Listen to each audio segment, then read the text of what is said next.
Gracias le damos por este día, gracias le damos por su palabra, Señor. Cuánto le suplicamos, Padre, que continúe con nosotros en este tiempo, que nos ayude a entender un poco más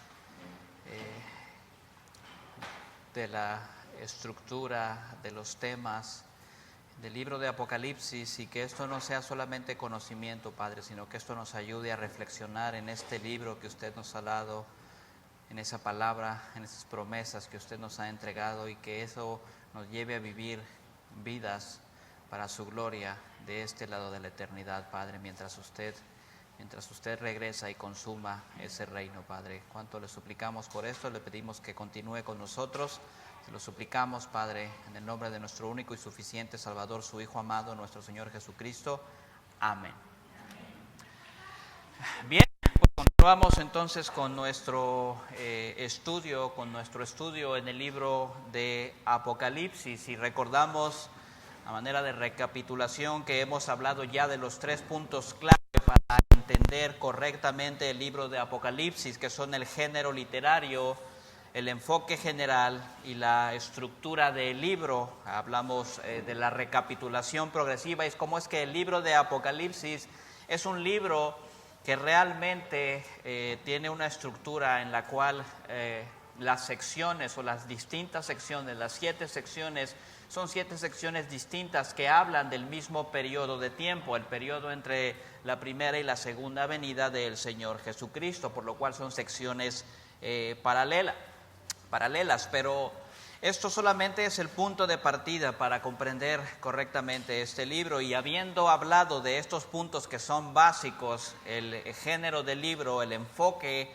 general en donde estudiamos los distintos enfoques que se les da al libro de Apocalipsis, las distintas interpretaciones generales, las más distintivas o las más conocidas a nivel histórico, y habiendo hablado también de la estructura del libro, vamos a pasar a otro punto que es importante y que nos ayuda a tener un mejor entendimiento del libro de Apocalipsis. Y lo que vamos a hacer el día de hoy, si el Señor permite, es comenzar con un estudio de los temas principales en el libro de Apocalipsis. ¿Cuáles son los temas principales que encontramos dentro del libro de Apocalipsis? Y vamos a ver algunas de las características de estos temas principales.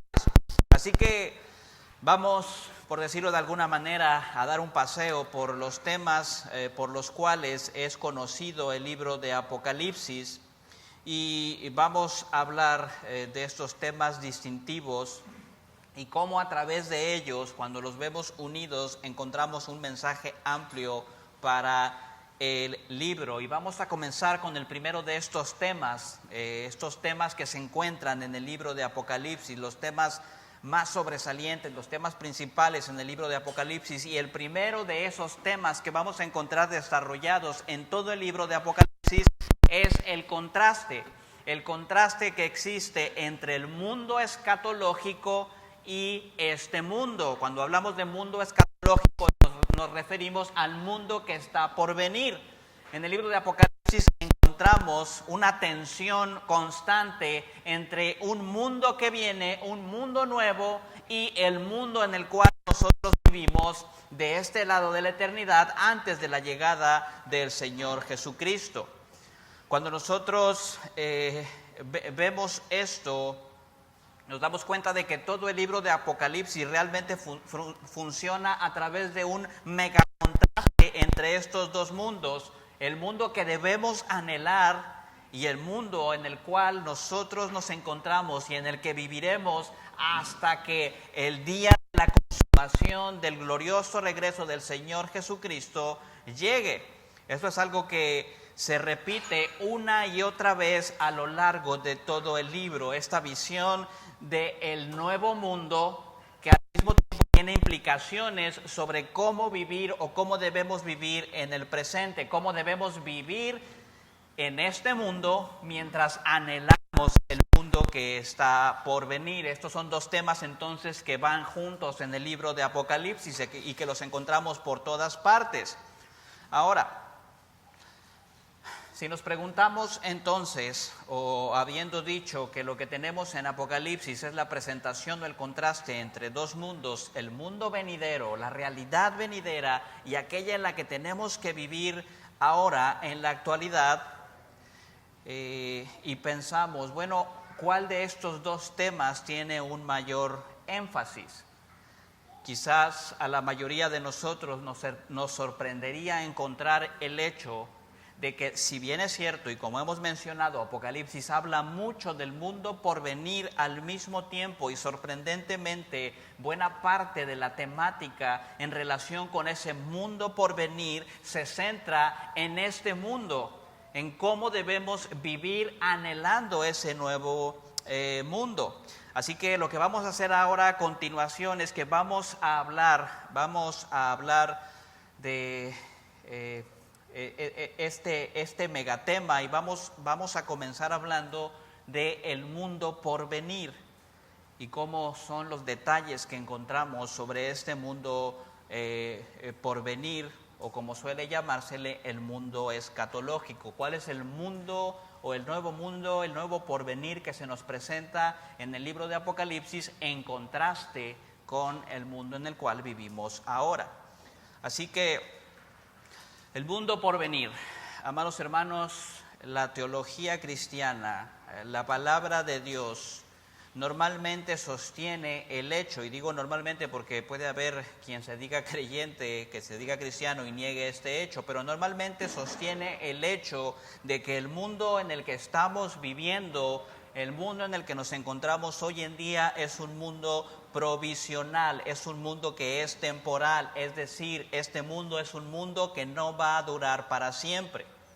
Como cristianos creemos que va a haber, porque así lo enseña la palabra de Dios, un final para la historia humana, y con ese final de la historia humana también vendrá un tiempo en el cual Dios va a destruir el mundo como lo conocemos y lo va a recrear en un mundo que es nuevo.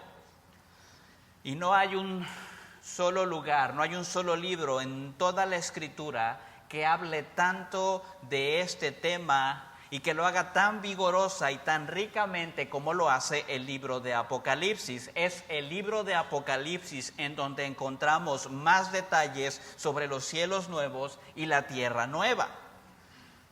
Pero también encontramos que unido o junto con este mundo, aunque es un tema que no se trata mucho, también encontramos que hay un lugar de tormento, el lago de fuego y azufre, lo que nosotros llamaríamos el infierno.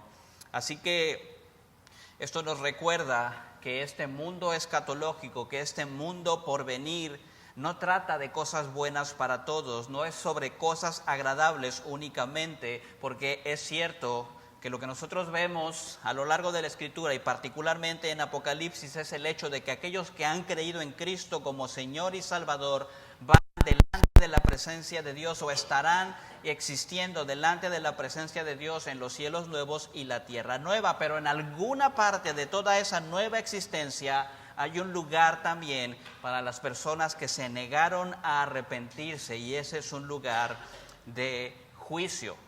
Pero vamos a comenzar haciendo énfasis, en lugar de en esto, vamos a hacer énfasis en los aspectos positivos. Apocalipsis nos describe un mundo nuevo en contraposición a un mundo presente, el mundo en el que nosotros vivimos, y ese mundo tiene aspectos positivos, una nueva creación. Ahora, estos aspectos positivos y este énfasis en el nuevo mundo lo encontramos no exclusivamente, pero sí con un énfasis particular en la parte final del libro de Apocalipsis. Lo que encontramos en la parte final, en los capítulos finales de Apocalipsis, es una descripción del nuevo mundo. Y aquí hay un concepto que normalmente se confunde. Cuando nosotros vemos en el libro de Apocalipsis, cuando llegamos al final del libro y se habla de cielos nuevos y tierra nueva, normalmente nosotros confundimos esto con lo que nosotros tendemos o consistentemente llamamos el cielo. Amados hermanos, el cielo es aquel lugar en el cual los santos que han muerto antes del regreso del Señor Jesucristo habitan espiritualmente sin cuerpos mientras esperan su redención final y la unión de ese espíritu con sus cuerpos renovados para vivir por toda la eternidad. Amados hermanos, el cielo es algo maravilloso y es el destino de todos aquellos que mueren en este mundo y van delante de la presencia de Dios. Pero amados hermanos, esto es un error que muy comúnmente nosotros cometemos, porque el cielo, amados hermanos, es por definición un lugar provisional y temporal. Un lugar en el cual existen los creyentes en espíritu antes de la consumación final y completa. El cielo, por definición, es un lugar temporal. El único tiempo y lugar en el cual tendremos una consumación final y plena es la nueva creación, los cielos nuevos, la tierra nueva, la nueva Jerusalén. El momento en el cual el Señor Jesucristo regresa en gloria y trae, por decirlo de alguna manera, el cielo a la tierra. No existe ya en ese momento una división, sino una unión plena entre Dios y su pueblo. Cuando Dios mora con los hombres, Él será su Dios y ellos serán su pueblo. Eso, amados hermanos, es el nuevo mundo. Y en ese día, lo que nosotros llamamos o conocemos como cielo llegará a su fin, porque su propósito es solamente ser un lugar temporal en el cual aquellos que mueren en Cristo esperan la consumación y la creación renovada y sus cuerpos renovados. Así que, amados hermanos, si nosotros quisiéramos definir cuál es el macrotema, el tema principal de toda la Escritura, creo que habría varias formas válidas de describirlo y de hablar sobre eso. Hay muchas cosas que pueden ser dichas, pero una cosa que se puede decir es que el macrotema, el mayor tema de la Biblia es ese deseo, ese llamado de Dios, ese anhelo de morar con su pueblo. Y ese deseo, ese anhelo siendo consumado en la nueva creación. Podríamos decir entonces, amados hermanos, que de una u otra forma la Biblia es la más grande historia de amor jamás contada. Un amor en el cual Dios, por medio de Cristo, Dios en Cristo anhela estar con su esposa, que es la iglesia. Y en el flujo en el flujo de la historia de la redención, nosotros lo que vemos es como cada uno de los actos de redención se enfocan en ganar, en conquistar, en perseguir a la iglesia de Cristo para morar por la eternidad con ella. Y eso será, amados hermanos, no en una existencia más allá de lo físico, no en una existencia separada de toda realidad física, sino en los cielos nuevos y la tierra nueva. Moraremos con Dios, estaremos físicamente con la presencia de Dios entre nosotros. Y en el caso del Señor Jesucristo, la segunda persona de la Trinidad, esa presencia será de manera literal y cara a cara. Cristo se encontrará y se ha encontrado y se seguirá encontrando por toda la eternidad en su cuerpo resucitado. Pero nosotros no seremos espíritus ni angelitos con alas y con aureolas, tendremos cuerpos resucitados y con esos cuerpos resucitados habitaremos en la nueva creación, lo que se llama la nueva Jerusalén físicamente, quiero subrayar, para siempre. Amados hermanos, hay un movimiento que es el movimiento gnóstico desde los primeros años de la iglesia, que también se ha relacionado con ciertas filosofías platónicas que no pueden imaginar no solamente la encarnación del Señor Jesucristo, sino el hecho de que nosotros vayamos a existir por toda la eternidad con cuerpos físicos. No pueden imaginar no solamente a Dios mismo tomando forma de hombre, pero tampoco pueden imaginar el hecho de que nosotros existiremos no como espíritus, sino como personas con cuerpos físicos glorificados en una tierra nueva y en unos cielos nuevos.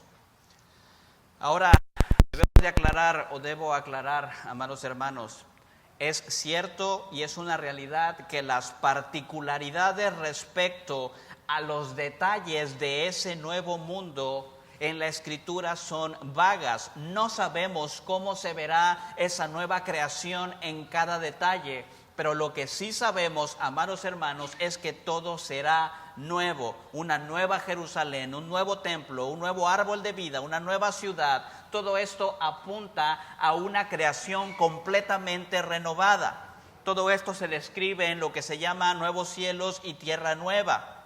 Y amados hermanos, esta es la gran esperanza cristiana.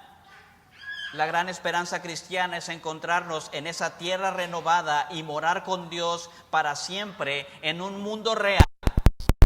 En un mundo real perfecto en el que estaremos con Cristo físicamente en cuerpos resucitados para toda la eternidad.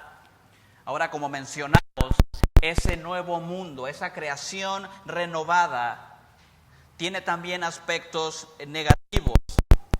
Porque cuando nosotros llegamos a Apocalipsis capítulos 20 y 21 también se describe el infierno, el lago de fuego y azufre, que es el lugar final de tormento para los injustos. Y por cierto, vamos a hablar un poco más tarde de esto, pero los impíos, aquellos que se han negado a reconocer a Cristo como el único y suficiente Salvador, aquellos que no han reconocido que han pecado contra la santidad de Dios y mueren en sus pecados, también recibirán cuerpos resucitados. Pero eso no son buenas noticias, porque lo único que significa es que van a recibir cuerpos indestructibles que nunca van a morir, y ese es el punto del infierno, que estando en el infierno lo que vas a anhelar es un cuerpo que muera y que llegue a un final, pero es exactamente lo que no va a existir en el infierno, un cuerpo que va a durar para siempre bajo el juicio justo y eterno de Dios. Así que lo que tenemos entonces en este contraste entre el nuevo mundo y el viejo mundo o el mundo actual en el que vivimos es una división que encontramos por todos lados en Apocalipsis y que la encontramos también en las parábolas de Jesús, el tiempo de la cosecha, una división entre creyentes e incrédulos, entre aquellos que doblaron sus rodillas ante el Cordero y aquellos que permanecieron en sus pecados hasta el final.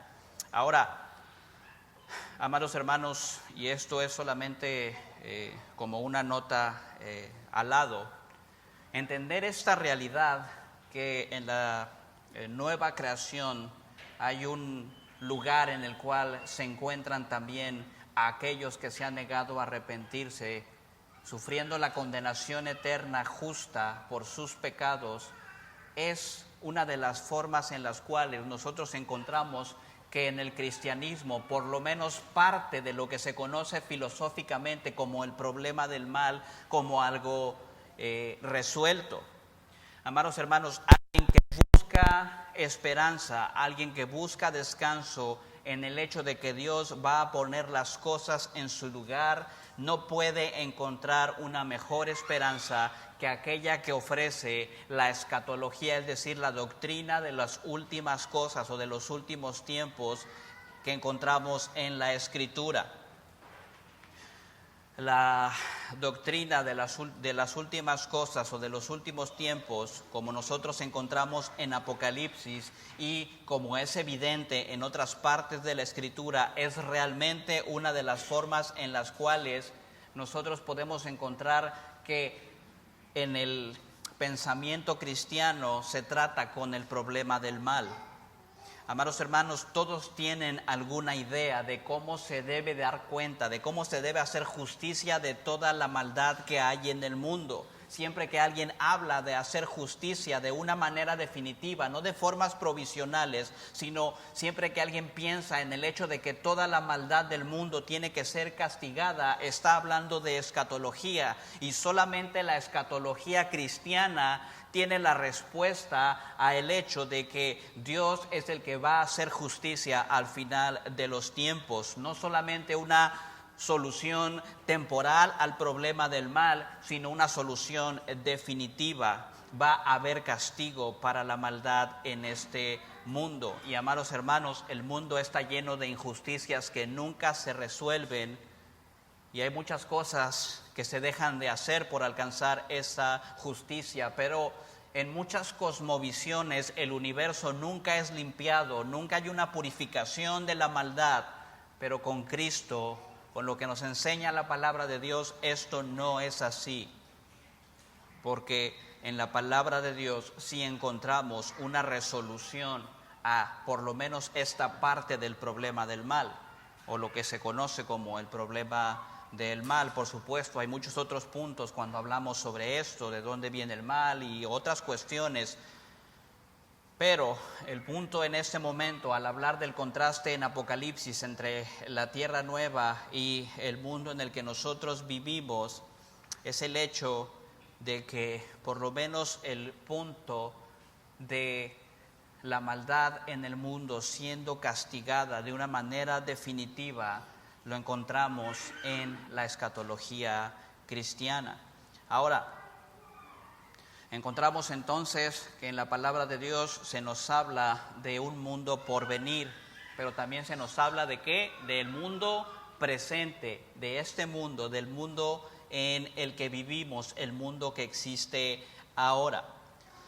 Amados hermanos, el mundo en el que nosotros nos encontramos es el mismo mundo en el que se encontraba el apóstol Juan.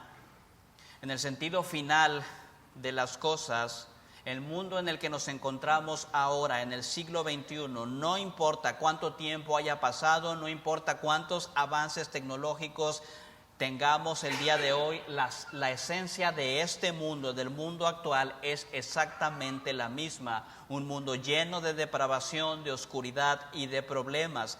El libro de Apocalipsis, entonces, menciona por lo menos dos temas principales que emergen cuando hablamos de la realidad de este mundo y que son obviamente interdependientes el uno con el otro y llenan el libro de Apocalipsis. El libro de Apocalipsis nos enseña entonces que hay un mundo por venir, un mundo renovado en el que vamos a habitar perfectamente, sin dolor, con cuerpos resucitados, con el Señor Jesucristo. Pero también nos dice, pero ahora esta es la realidad, vivimos en este mundo y hay cosas que vamos a encontrar en este mundo y cosas a las que se nos llama en este mundo. Y lo primero que se nos dice en el libro de Apocalipsis que vamos a encontrar en el mundo presente es el sufrimiento. No hay libro que hable más del sufrimiento en la vida del cristiano que el libro de Apocalipsis.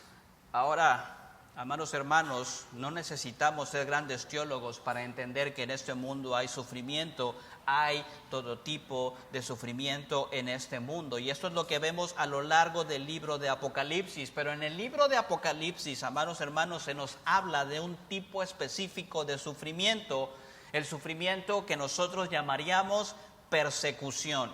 ¿A qué nos referimos? Bueno, que la mayor parte del sufrimiento del cual habla este libro no es simplemente el sufrimiento que es parte de vivir en un mundo caído. No nos habla principalmente del sufrimiento que se tiene al tener un accidente de auto, al ser víctima de un fraude. No nos habla principalmente del sufrimiento que tenemos cuando nos diagnostican, por ejemplo, con una enfermedad terminal. Amados hermanos, por supuesto, todas estas cosas son formas de sufrimiento. Y claro que estas cosas, estas formas de sufrimiento tienen que ver y están relacionadas con vivir en un mundo caído. Sin embargo, Apocalipsis, particularmente cuando nos habla del sufrimiento, se está enfocando en el tipo de sufrimiento que nosotros diríamos proviene de un mundo que te odia. Un mundo que te quiere destruir solamente por ser cristiano, un sufrimiento que viene por causa de la persecución. por causa del testimonio del Señor Jesucristo. Esto es lo que nosotros vemos en el libro, que muchas veces los cristianos son atacados y somos atacados por causa del testimonio del Señor Jesucristo. El sufrimiento entonces que enfatiza el libro de Apocalipsis, que va a sufrir el creyente, no es un sufrimiento en general que también padecen los impíos o los incrédulos, sino el sufrimiento que es particular por causa de la predicación del Evangelio, por causa de la fidelidad a una vida que busca honrar al Señor Jesucristo. Apocalipsis capítulo 2, versículo 3, el Señor Jesucristo dice: tienes perseverancia y has sufrido por mi nombre y no has desmayado. Apocalipsis 2:10, no temas lo que estás por sufrir y tendréis tribulación por 10 días. Sé fiel hasta la muerte y yo te daré la corona de la vida. Apocalipsis 6, versículo 9, cuando el Cordero abrió el quinto sello, vi debajo del altar las almas de los que habían sido muertos a causa de la palabra de Dios y del testimonio que habían mantenido.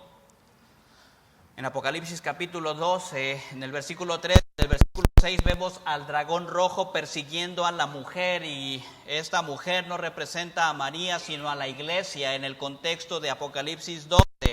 Y lo que quiere decir es que Satanás va a buscar destruir a la iglesia de Cristo. En Apocalipsis 24 dice: y vi a las almas de los que habían sido decapitados por causa del testimonio de Jesús y de la palabra de Dios, y a los que no habían adorado a la bestia ni a su imagen. Así que no hay ninguna duda, amados hermanos, de que el tema de Apocalipsis es el sufrimiento, y particularmente el sufrimiento por causa de la persecución.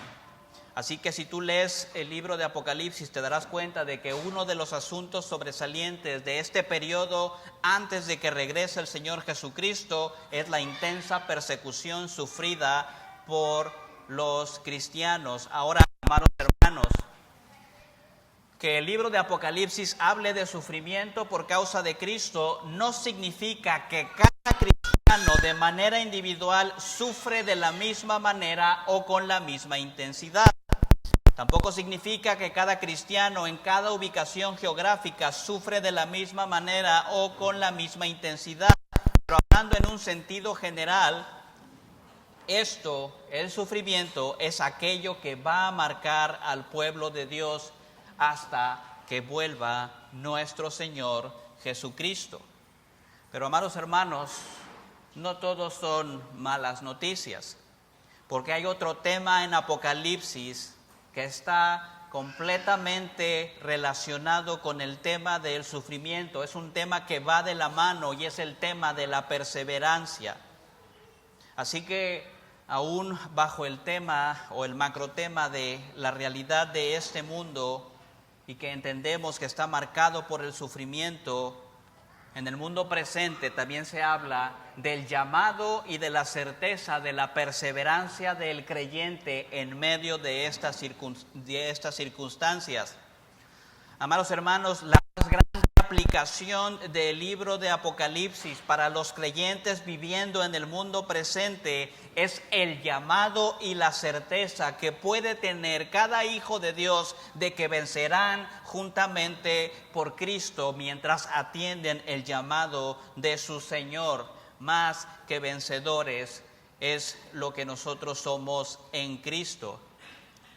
Cuando nosotros vemos los mensajes a las 7 iglesias, encontramos que ese mensaje a las 7 iglesias se les llama a perseverar y se promete la recompensa para aquellos que perseveran. Es un llamado a la perseverancia, y esto es algo que encontramos en otros libros, como en la carta a los Hebreos, donde el pueblo de Dios que se encuentra en el desierto de este mundo es llamado a perseverar hasta el final, hasta llegar a la tierra prometida que su Dios les ha prometido.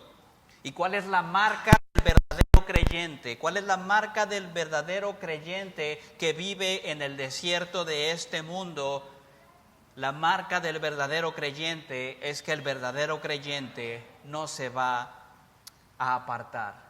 que el verdadero creyente no va a apostatar de su fe, que el verdadero creyente va a ser asido y se va a sujetar a la gracia de Dios en Cristo, que el verdadero creyente es cierto que no va a vivir una vida perfecta y que puede caer en pecado, pero el verdadero creyente siempre va a ser levantado por la gracia de Dios y va a perseverar y va a seguir confiando en Cristo. El verdadero creyente, amados hermanos, a la luz de Apocalipsis, no es el que vive una vida perfecta, sino el que sigue peleando, aquel que no se da por vencido en contra del pecado, aquel que no vuelve la espalda a Jesús. Eso es uno de los megatemas en el libro de Apocalipsis. Hay persecución, sí, pero en Cristo somos más que vencedores. Ahora hay implicaciones entonces de estos dos mundos, porque cuando vemos este contraste, lo que encontramos es una gran esperanza, pero también una gran advertencia. Amados hermanos, el libro de Apocalipsis nos lleva a mirar al nuevo mundo con esperanza. Lleva al creyente a anhelar, pero también hay advertencias de no dejar que las pruebas de este mundo nos arrastren, porque esa es la evidencia de la verdadera fe. Como hemos dicho entonces repetidamente, la visión del mundo por venir tiene que afectar el comportamiento del creyente en el mundo actual. Amados hermanos, necesitamos recalcar esto, la razón por la cual estudiamos escatología, la razón por la que hablamos de todas estas cosas y de todas estas bendiciones y de todo lo que esperamos y anhelamos, especialmente en el libro de Apocalipsis, es porque esta esperanza tiene que afectar la forma en la cual nosotros vivimos hoy en día. Amado hermano, amada hermana, si tú estudias escatología, si tú estudias el libro de Apocalipsis, si tú estudias o tienes algún estudio sobre los temas de las cosas por venir, y todo se trata solamente de teorías de conspiración, de quién es la bestia, de gráficos y de líneas de tiempo, has perdido el punto de lo que significa la escatología y de lo que significa el libro de Apocalipsis. Y no estoy diciendo que sea malo hacer presentaciones y gráficos, pero no perdamos el punto. El punto es, amados hermanos, que en el libro de Apocalipsis se nos habla de la esperanza del mundo renovado, del mundo futuro, y eso debe quedarse en nuestra mente de manera que cambiemos la forma en la que vivimos en el mundo presente. De manera que nosotros seamos llamados a perseverar, que seamos llamados a luchar, que si caemos en pecado nos levantemos y sigamos peleando la batalla, porque esto va a llegar a su final y vamos a estar en los cielos nuevos y la tierra nueva. Amados hermanos, y el estudio de Apocalipsis y el estudio de la escatología no está transformando la forma en la que vivimos hoy, probablemente no estamos estudiando correctamente, porque toda la escatología, el libro de Apocalipsis, se trata de santidad, se trata de lucha por la verdad, se trata de perseverancia, se trata de cómo vivimos en este mundo, de vidas transformadas en el presente. Hasta aquí vamos a llegar con este megatema o con estos megatemas en el libro de Apocalipsis, y la siguiente semana, si el Señor permite, vamos a hablar de los símbolos, el uso de símbolos en el libro de Apocalipsis y el propósito de estos símbolos. Si alguna vez te has preguntado, bueno, ¿y por qué no escribir toda esta información de manera literal? ¿Por qué utilizar todas estas formas? ¿No sería algo más impactante si el Señor hubiera hablado de una manera más literal? Bueno, vamos a ver la siguiente semana las implicaciones del lenguaje tan rico en símbolos que encontramos en el libro de Apocalipsis, pero por el momento vamos a terminar con nuestro estudio. Les invito a que oremos. Señor Dios y Padre, gracias le damos por este tiempo que nos ha permitido tener. Gracias por el libro de Apocalipsis. Gracias por la esperanza de la gloria en el mundo por venir. Gracias por la creación renovada, Padre. Ayúdenos a vivir anhelando esta realidad, mientras al mismo tiempo luchamos en el presente por vivir para su gloria, descansando en que un día estaremos en esos cielos nuevos y esa tierra nueva físicamente, con nuestro Señor Jesucristo morando en medio de nosotros, Padre. Que vivamos con este anhelo en nuestros corazones para su gloria, Señor. En Cristo Jesús. Amén.